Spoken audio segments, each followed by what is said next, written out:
అదే RTV app వార్తల్ని క్షణాల్లో చదివే అవకాశం ఉంటుంది. ఒక న్యూస్ పేపర్, ఒక టెలివిజన్ ఛానల్ మీ చేతుల్లో ఎప్పుడూ ఉంటాయి.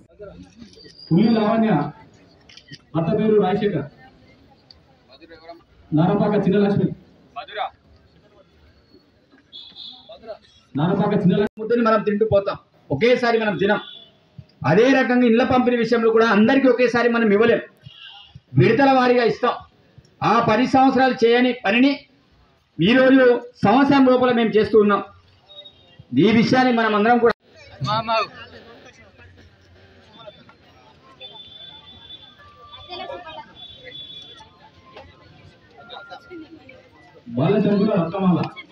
చూడమ్మా నిరుపోతుల మధుర ఆయన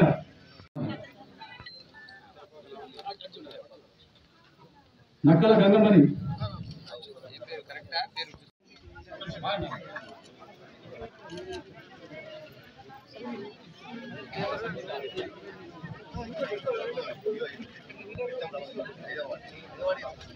ఉన్నాడు మా పక్కకు ఉన్నాడు. రెడ్డి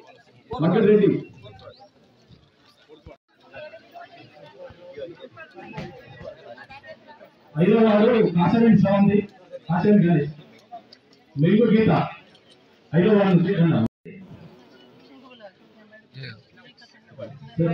నుంచి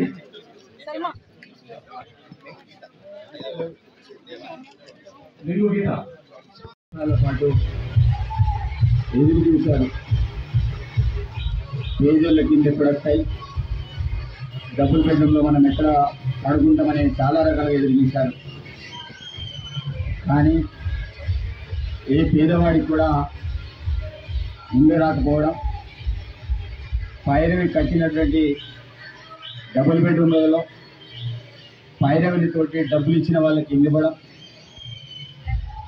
చాలామంది ఎన్నికలదారులు ఇల్లు రాకపోవడం అదొక దురదృష్టంగా భావిస్తున్నారు.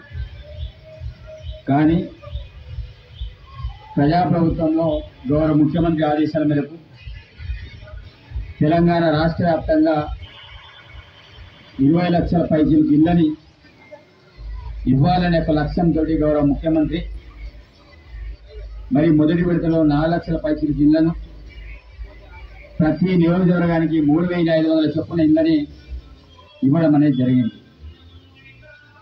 ఇది సంవత్సరం లోపలనే ఈ యొక్క ప్రక్రియని మనం స్టార్ట్ చేయడం అనేది జరిగింది. అదేవిధంగా ఈ యొక్క ఇళ్ళని మండలాల వారీగా అక్కడున్న పాపులేషన్ని బట్టి మరి డివైడ్ చేస్తూ అందులో ఉన్నటువంటి పాపులేషన్లో ఏ ప్రాంతంలో అయితే పూరెస్ట్ ఆఫ్ ది పూర్ ఉన్నారో ఆ ప్రాంతానికి ఇళ్ళని కేటాయిస్తూ మరి అందులో మండలాల వారీగా అదేవిధంగా సపరేట్ మున్సిపాలిటీ కింద మరి భాగాలుగా చేసి ప్రత్యేకించి ఖానాపూర్ మున్సిపాలిటీకి 80 ఇళ్ళని ఎంపిక చేయడం అనేది జరిగింది. సార్ ఇంత తక్కువ ఇళ్ళు ఎట్లా వచ్చినాయి? వచ్చిన అప్లికేషన్కి రేషియోని బట్టి మరి టోటల్ కాన్స్టిట్యుయెన్సీలో బైఫర్కేషన్ చేయడం అనేది జరిగింది. మనకు పాపులేషన్ ఎక్కువగా కనబడుతుంది, కానీ ఇళ్ల సంఖ్య మాత్రం తక్కువగా కనబడుతుంది.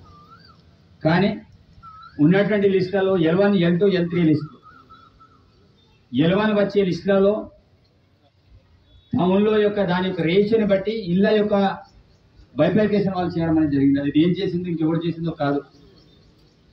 ఇక్కడ రాజకీయ నాయకులు ఎలాంటి ప్రమేయం లేకుండా రూరల్ అయితే పంచాయత్ సెక్రటరీలతోటి అదేవిధంగా గెజిటెడ్ ఆఫీసర్లని అపాయింట్ చేసుకొని ఏది జరిగినా వాళ్ళే దాంట్లో బాధ్యులు.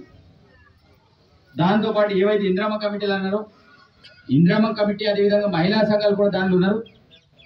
వాళ్ళు నిమిత్తులు మాత్రమే, కానీ దాంట్లో పూర్తి స్థాయిలో ఎంక్వైరీ చేసేది అధికారులు. అందుకే అనేక సందర్భాల్లో నేను అనేక వేదికలలో అధికారులు కావచ్చు, కమిటీలను కావచ్చు, ప్రజాప్రతినిధులు కావచ్చు చాలా స్పష్టంగా ఆదేశాలు జారీ చేసింది. ఏదైతే వచ్చే ఇల్లు అది 100% పేదోడికి చెందాలి, అసలైన లబ్ధిదారుడికి చెందాలి అనే లక్ష్యంతో ఒకటికి 2 సార్లు వెరిఫై చేసుకొని మా లీడర్లు కూడా చాలా మంది రికమెండేషన్ పెట్టినా అది కుదరదు అని మళ్ళా ఎవరైతే కన్సర్న్ ఆఫీసర్కి నేను రిఫర్ చేస్తూ మనోడు ఇచ్చింది అది వాస్తవమా కాదని మళ్ళా వెరిఫై చేసుకొని స్పెసిఫిక్గా స్క్రూటీ చేసి ఈరోజు మిమ్మల్ని అందరినీ కూడా ఎంపిక చేయడం అనేది జరిగింది. మరి రాని వాళ్ళు ఎవరు కూడా బాధపడాల్సిన అవసరం లేదు.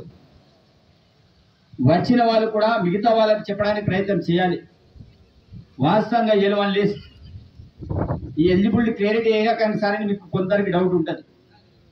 కానీ L1 లిస్ట్ ఉన్న వాళ్ళు ఎలిజిబుల్, దాంతోపాటు వాళ్ళకి కట్టడానికి జాగ ఉంటుంది. కాబట్టి వాళ్ళని ఫస్ట్ ఫేజ్ కింద ఎంపిక చేయడం జరిగింది. అదేవిధంగా L2 వాళ్ళు కూడా 100% ఎలిజిబుల్, కానీ కట్టుకోవడానికి జాగ ఉండదు. అదేవిధంగా L3 వాళ్ళు 100% వాళ్ళు కూడా ఎలిజిబులే, కానీ వాళ్ళ పేరు మీద గతంలో ఇందిరా మిల్లు ఇచ్చినట్టు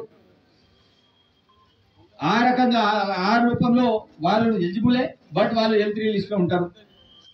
అలాంటి కారణాలతోటి L1, L2, L3 కింద విభజించబడినాయి. సరే మరి L1లో మేమందరం కూడా ఉన్నాం కదా, మరి మా అందరికి రావాలని అనొచ్చు.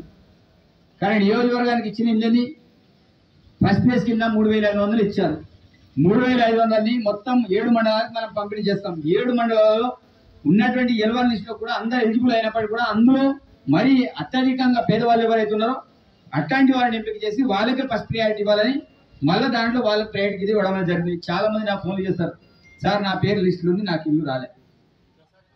సరే నీ పేరు లిస్టులో ఉంది, నీకు ఇల్లు రాలేదంటే వచ్చినోడు నీకంటే అధ్వానంగా ఉన్నాడా లేకపోతే నీకంటే మంచిగా ఉన్నాడో ఒకసారి మనం వెరిఫై చేసుకోవాలి. ఒకవేళ అట్లాంటిది ఏమైనా జరిగినా మీరు లిఖితపూర్వకంగా నాకు రాక్స్ ఇవ్వాలి. ఏదో ఫోన్లో చెప్తేనో వాట్సాప్ చేస్తేనే కాదు. సార్ 100% నేను ఆ పొజిషన్ ఇది, కానీ ఎంపిక విషయంలో ఉన్నటువంటి స్పెషల్ ఆఫీసరే కావచ్చు, ఉన్నటువంటి పంచాయతీ సెక్రటరీ కావచ్చు, వీరందరూ కూడా సరైన ఎంపిక చేయలే. కాబట్టి ఇగో నేను 100% నా పరిస్థితి ఇది, నాకంటే బెటర్ ఇద్దరు ఉన్నాడు అని ఆ రకంగా ఎవరైనా లిఖితపూర్వకంగా రాసిచ్చినా దాన్ని యాక్సెప్ట్ చేసే బాధ్యత నాది. కాబట్టి మరిన్ని వీడియోస్ కోసం ఛానల్ ని సబ్స్క్రైబ్ చేయండి, లేటెస్ట్ అప్డేట్స్ కోసం వాట్సాప్ ఛానల్ ని ఫాలో చేయండి, అండ్ లింక్ డిస్క్రిప్షన్ లో ఉంది.